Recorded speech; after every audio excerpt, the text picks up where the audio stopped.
Сәлем құрметті достар.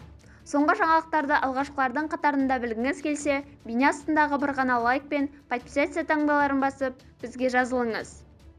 Бұл туралы Ұлттық банк төрағасы Ғалымжан Пірматов брифингте журналистердің қойған сұрағына жауап берді, деп хабарлайды Елкізі ақпараттық агенттігі. Төрағаның айтуынша, Ұлттық банк 2018 жылдан бастап 7-20-25 бағдарламасына 1 триллион теңге бөлген. Бағдарлама шартына сай оның тоқтатылатын күні белгіленбеген, яғни толығымен игерілгенше бағдарлама жұмыс жасай береді. Қазіргі таңда 811,3 миллиард теңгеге 61.357 несие берілді. Оның 188,7 миллиард теңгесі әлі де бағдарламада бар. Президенттің сайлауалды бағдарламасында берілген тапсырма бойынша әлі де жалғасын табады, деді ол.